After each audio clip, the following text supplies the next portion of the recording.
বন্ধ করে দেয়, অর্থাৎ ভালো ভালো আমলগুলো বন্ধ করে দেয়। যদি যাকাত দান সদকা বন্ধ করে দেয়, আমি আল্লাহ তারে ধীরে ধীরে গরিব বানিয়ে দিব। এই কথাটা একটু করো না। আল্লাহর পরীক্ষাটা শুনেন। এই বাবারা কথা বলে না, এই আল্লাহর পরীক্ষাটা শুনেন। আল্লাহ বলতেছে তারে বলবা যাকাত দেওয়া বন্ধ করে দিতে, সদকা দেওয়া বন্ধ করে দিতে। যদি ভালো আমল বন্ধ করে দেয়, আমি তারে গরিব বানাই দিব। চিন্তা করছেন? এবার মুসা নবী বলে, আল্লাহ, একটা মহিলার সঙ্গে দেখা হয়েছে। মহিলা বড় আবদার করেছে, মুসা গো, আমার বাড়ি না, আমি গরিব মানুষ, কি করলে আমার আল্লাহ আমার ধন সম্পদ বাড়িয়ে দিবে? আল্লাহ ডাক ডাক, মুসা রে, আমার বান্দিটারে জানাইয়া দিও, আমি আল্লাহ রাব্বুল আলামিন আমার বান্দিটারে যে হালতে রাখছি, যেভাবেই রাখছি, সেভাবেই যেন আমি আল্লাহ শুকরিয়া আদায় করি। যদি আমার আল্লাহ শুকরিয়া আদায় করে, আমি আল্লাহ আমার পাগলনিটারে ধীরে ধীরে ধনী বানায়া দিব, ধন সম্পদ বাড়াইয়া দিব। একবার জোরে জোরে বলেন না আল্লাহু আকবার। মুসা নবী বলতেছে, আল্লাহ, আরেকটা লেগরা মানুষের সঙ্গে দেখা হয়েছে। আপনাদের যেমন এটা তিন রাস্তার মুখ, একটা গেছে এইদিকে ওইদিকে ওইদিকে, তিন রাস্তার মোড়ের ভিতরে মুসা নবী বলে, আল্লাহ গো, তিন রাস্তার মোড়ে একজন বৃদ্ধা লোক ল্যাংরা মানুষ বসে রয়েছে। ওই ল্যাংরা মানুষটা বড় আবদার করছে, মুসা রে, আমার দুইটা পা নাই, আমার দুইটা চোখ, আমার দুইটা পা নাই।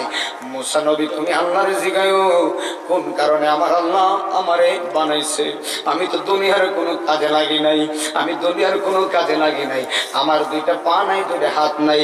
আল্লাহরে জিজ্ঞেস করো কোন কারণে আল্লাহ আমারে বানাইছে। আল্লাহ ডাক ডাক, মুসা রে, যাওয়ার সময় আমার ল্যাংড়া পাগলাটারে বান্দাটারে জানাইয়া দিও, আমি আল্লাহ তারে কিসের জন্য বানাইছি জানোনি? আমি আল্লাহর বিশাল বড় জাহান্নাম আছে। কথাটা মনোযোগ দেন। আল্লাহ বলতেছে, মুসা রে, বিশাল বড় জাহান্নাম আছে, এই জাহান্নামের ভিতরে বিশাল বড় একটা ছিদ্রি আছে। এই ল্যাংড়া লোকটা যত বড়, তত বড় একটা ছিদ্রি আছে। ওই ছিদ্রিটা বন্ধ করার জন্য ওই ল্যাংড়া লোকটারে আমি বানাইছি। এই কথাটা একটু কঠিন না? আল্লাহ যদি আমারে বলতো, নাইমুদ্দিন, তোমার আমি জাহান্নামের ছিদ্রি বন্ধ করার জন্য বানাইছি, আমার মনটা কি হইতো? খারাপ হয়ে যেত না? বাবা, আল্লাহ বলতেছে, মুসা, জাহান্নামের ছিদ্রি বন্ধ করার জন্য তারে বানাইছি। মুসা নবী বলে, আল্লাহ কি বলো? এই কথা শুনলে ল্যাংড়া লোকটা জানি পাগল হয়ে যায়। এবার মুসা নবী আল্লাহর কাছ থেকে ওয়াদা নিয়ে, কথা নিয়ে মুসা নবী রওনা দিছে। সর্বপ্রথম যে লোকটার সঙ্গে দেখা হয়েছে গো, ওই লোকটাই হলো যার দুইটা হাত নাই, যার দুইটা পা নাই। একবার জোরে জোরে বলেন না আল্লাহু আকবার। ওই লোকটা গো মুসা, আল্লাহরে জিজ্ঞেস করছনি গো, আমার আল্লাহ আমারে কোন কারণে বানাইছে? আমি দুনিয়ার কোন কাজে লাগি নাই, দুনিয়ার কোন কাজে আমি লাগি নাই। আল্লাহরে জিজ্ঞেস করো, আমার আল্লাহ কোন কারণে আমারে বানাইছে? এবার মুসা নবী ওই ল্যাংড়া লোকটারে ডাক ডাকা, আল্লাহর বান্দারে, আল্লাহ তোমারে কোন কারণে বানাইছে জানোনি? আল্লাহ নিজেই বলেছে, তুমি যত বড়, তত বড় একটা জাহান্নামের ভিতরে ছিদ্রি আছে, এই ছিদ্রিটা বন্ধ করবার জন্য মহান আল্লাহ তোমারে বানাইছে। এত বড় কথা শোনার পরে ল্যাংড়া লোক কি বলে জানেননি? এত বড় কথা শোনার পরেও আল্লাহর মুমিন বান্দা একটা লাফ মাইরা ডাক দিয়া বলে, আলহামদুলিল্লাহ। চিন্তা করছেন? এত বড় কথা শুনেছে, এরপরে ল্যাংড়া লোকটা বলতেছে, আলহামদুলিল্লাহ। মুসা রে, আমার আল্লাহ তো আমার বিনা কারণে বানাই না, একটা কারণে তো আল্লাহ আমারে বানাইছে, জাহান্নামের ছিদ্রি বন্ধ করু, বিনা কারণে মহান আল্লাহ আমারে বানাই নাই। মুসা নবী ডাক ডাকে, বেড়া, জাহান্নামের কথা শুনা যেমনি আলহামদুলিল্লাহ বলছো, যদি জান্নাতের কথা শুনতি। মুসা নবী ডাক ডাকে, আল্লাহর বান্দারি, জাহান্নামের কথা শুনা যেমনি আলহামদুলিল্লাহ বললি, যদি জান্নাতের শুভ সংবাদ পাইতি রে পাগলা, না জানি তুই কত শান্তি পাইতি, না জানি কত খুশি হইতি। আল্লাহর কসম রে, কিতাবের মধ্যে দেখা যায় ওই পাগলা আলহামদুলিল্লাহ বলার কারণে আমার আল্লাহ খুশি হইয়া সঙ্গে সঙ্গে তার দুইটা পা এবং দুইটা হাত দিয়া দিছে। এই আওয়াজে মানি না জোরে বলতে হবে আল্লাহু আকবার। সঙ্গে সঙ্গে আল্লাহ তার দুইটা পা দুইটা হাত দিয়া দিছে। মুসা নবী আর একটু সামনে গেছে, ওই ধনী ব্যক্তির সঙ্গে দেখা হলো। ধনী ব্যক্তি ডাক দেখো, মুসা আমার কথা আল্লাহরে জিজ্ঞেস করছনি? মুসা ডাক দেখে জিজ্ঞেস করছি, বলে মহান আল্লাহ কি বলছে? মুসা নবী কই, পাগলা রে, তোমার আল্লাহ এমন ধন সম্পদ দিয়েছে, আল্লাহ বলেছে তুমি দান করা বন্ধ করে দিতা, সদকা দেওয়া বন্ধ করে দিতা, যাকাত দেওয়া বন্ধ করে দিতা। যদি ভালো ভালো আমল বন্ধ করে দাও, আমার আল্লাহ তোমারে ধীরে ধীরে গরিব বানিয়ে দিবে। ওই আল্লাহর ইমানদার একটা চিৎকার মারা কই, মুসা গো, আমার জীবন গেলে যাবে, আমি কোনো দিন যাকাত দেওয়া বন্ধ করব না। উনার ইমান আর আমরার ইমানটা একটু মিলাইয়া দেখেন। আমি যাকাত দেওয়া বন্ধ করব না, দান করা বন্ধ করব না। মুসা নবী বলে, পাগলা, তাহলে আল্লাহ সম্পদ বাড়াইয়া দিব। বলে অসুবিধা নাই, হালাল পথে আল্লাহ সম্পদ দিলে আমার কোনো সমস্যা নাই। জোরে জোরে বলেন না আল্লাহু আকবার। মুসা নবী সামনে গেছে, ওই মহিলা মনে আসেনি, মহিলার সঙ্গে দেখা হইছে। এবার মহিলা ডাক দেখো, মুসা গো, তুমি তো আল্লাহর সঙ্গে দেখা করছো, এখন তুমি বলো আমার কথা আল্লাহরে জিজ্ঞেস করছনি, আল্লাহরে জিজ্ঞেস করছনি। এবার মুসা নবী ডাক দেখো, মহিলা রে, মহান আল্লাহরে তোমার কথা জিজ্ঞেস করছি। বলে মহান আল্লাহ কি বলছে? এবার মুসা নবী বলে, আল্লাহর বান্দি, আমার আল্লাহ বলেছে তুমি যেভাবে আছো গরিবী হালত, যেভাবে আছো কষ্ট হোক আর যাই হোক, যেভাবে আছো সেভাবে আল্লাহর শুকরিয়া আদায় করতে। যদি আল্লাহর শুকরিয়া বেশি বেশি আদায় করো, আমার আল্লাহ তোমারে ধনী বানিয়ে দিবে। মহিলা কি কই জানেননি? মহিলা ডাক দেখো, মুসা নিজে খাইতে পারি না, আবার বলে শুকরিয়া। নাউজুবিল্লাহ। এস লাগাইছি নি? লাগাইছি। মহিলা ডাক দেখো, নিজেই খাইতে পারি না, আবার বলে শুকরিয়া। তো সন্তানাদি নিয়া চলতেই পারি না, বৃষ্টি আসতে বৃষ্টির ফুটা পড়ে ঘরের ভিতরে, নিজের কোনো কাপড় নাই, ছেলে মেয়ের কাপড় নাই, এত কষ্ট করে চলতেছে আমরা জানি, আবার বলো শুকরিয়া আদায় করতাম। নাউজুবিল্লাহ। ওই মহিলার ইমানটা আমরার ইমানটার মতন একটু মিলাসিনি হল। হায় হায় হায়। এই কথা বলার পরে মুসা নবী ডাক দেখো, আল্লাহর বান্দি সাবধান, আল্লাহর প্রতি নারাজ হয় না, বেজার হয় না, গজব আসবে। মহিলা কই গজব আসবে, কি হয়েছে? চলতে পারে না, আবার বলে শুকরিয়া। এই কথা বলতে দেরি মুসা নবী একটু সামনে গেছে, হালকা একটা বাতাস আসছে। বাতাসটা আসার পরে মহিলার যে বাঙ্গা গড়টা ছিল, এই গড়টাও বাতাসে লয়া গেছে। এখন ভালো হয়েছে না? আগে তো গড়টা ছিল, এত গড়টা হয়ে গেছে। কথা ঠিক নেই। কেন নিয়ে গেছে? হ্যাঁ, কেন নিয়ে গেছে? ভিতরে কোনো শুকরিয়া নাই, আল্লাহর প্রতি মহিলার ভালোবাসা নাই। এই জন্য আমার মধ্যম দিগল দিলে মহিলা দিয়ে যায়, ওরে মা শুকরিয়া আদায় করা লাগবে। তবে আলহামদুলিল্লাহ একটা কথা মহিলাদের পক্ষে কথা, এই কথাটা বলা লাগে, আমার দেশের মা বোনেরা মাশাআল্লাহ রোজা রাখার জন্য এক নম্বর। এইটা কিন্তু একদম সত্য কথা। এখন যদি বলেন হুজুর আপনি কি মহিলার পক্ষে চলে গেছেন? না, পক্ষে না, যা সত্য তা বলতেছি। মহিলারা কিন্তু রোজা রাখে, যতই কষ্ট হোক, দান দিন যতই আসুক, মহিলারা যতই কষ্ট হোক, মহিলারা রোজা ভাঙতে রাজি না। তবে আমার মধ্যম দিগল দিন মহিলা মা বোনদেরকে আমি নাই দিন আজিজ বলি, মা রোজাটা যদি কবুল করাইতে চান 5টা ওয়াক্ত নামাজ পড়তে হবে। যদি দিগন্তির মহিলারা নামাজ পড়ে, রমজান মাসে আল্লাহর জিকির করে, ওই মহিলার পেট থেকে এই সন্তানটা দুনিয়াতে আসবে, ওই সন্তানটা বাইজেদ বুস্তানের মতো আল্লাহর ওলি হয়ে যাবে রে।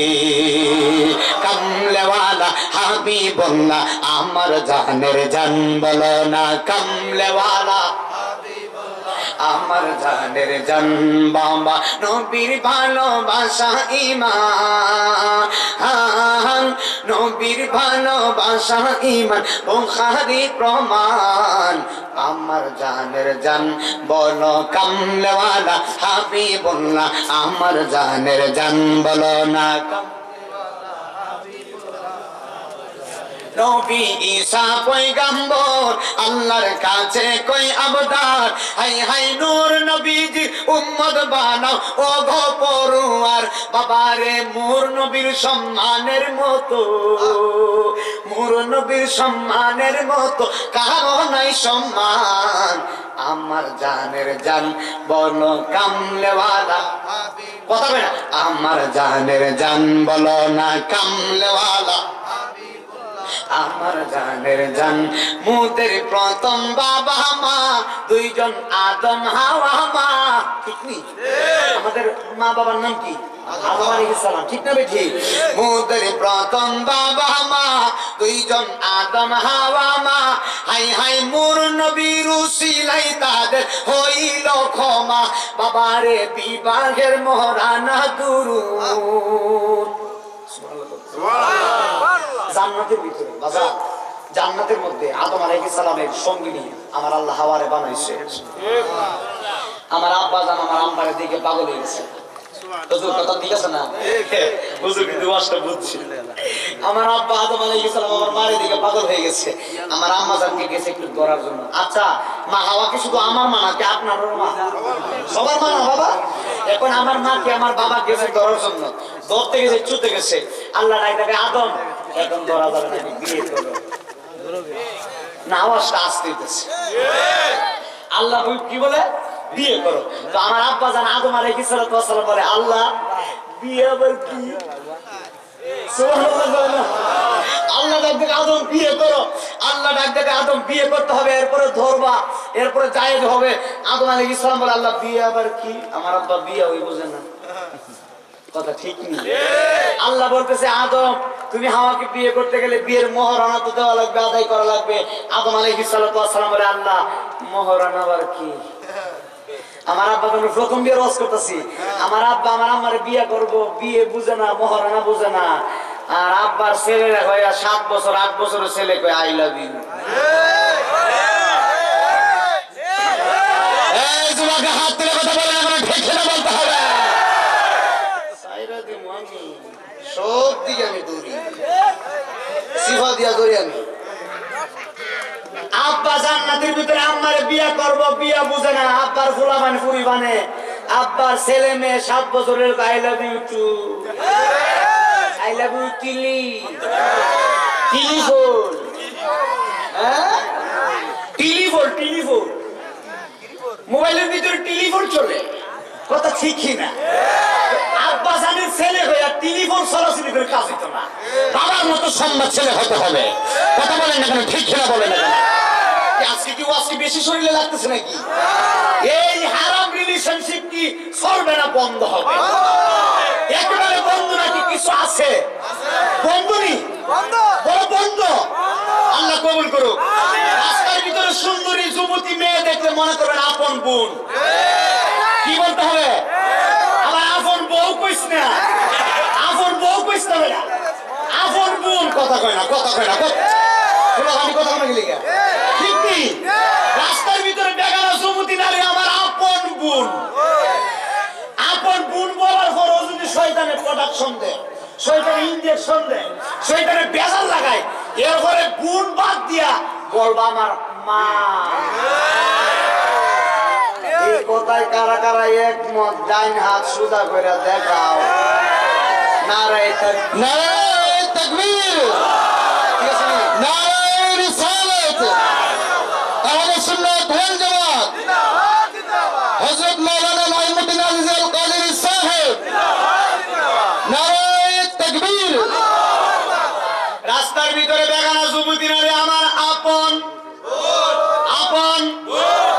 মুরব্বীরা কোন দরকার নাই যুবকরা কইছে আপন কথা কয় না প্রবণ বেজার আমার প্রতি আপন ভাই একটা কথা কই, তুমি যেমন যুবক, তোমার যেমন বোন আছে, আমার যেমন বোন আছে, সবারই বোন আছে।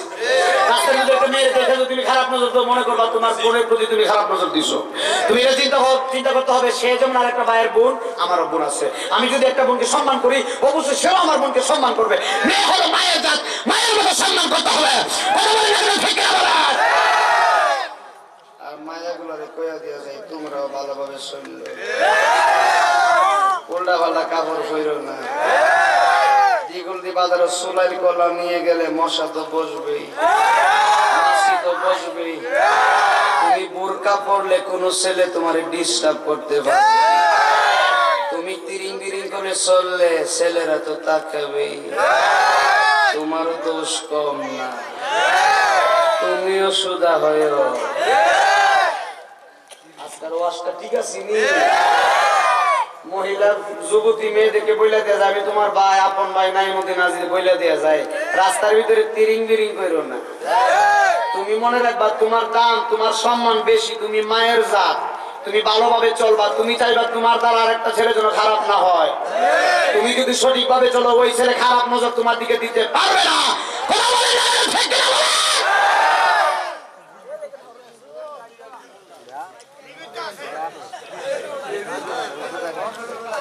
এই কথা ঠিক আছে না? বলেন কেন? আরেকটা কথা বলে দিয়ে যাই, আমার আপনারা যারা বাবা আছেন, আপনাদের বাবা ছেলে মেয়েদের দায়িত্ব বাবারা করবো অ্যাকশন নিতে হবে, মারাও করবো অ্যাকশন নিতে হবে। মেয়ে কোথায় যায়, ছেলে কোথায় যায়, এরা সম্পূর্ণ মা বাবার দায়িত্বের মতো করে। কথা বলেন না, ঠিক কিনা বলা? আপনি মনে করছেন আপনি বাবা হয়ে গিয়েছেন মানে স্বাধীন না, আপনারও জবাব দিতে হবে। আপনার মেয়ে যদি পার্কে আরেকটা ছেলে নিয়ে ঘোরাফেরা করে, এর জন্য আপনার আল্লাহর দরবারে জবাব দিতে হবে। বাবা হয়ে কি করেছো?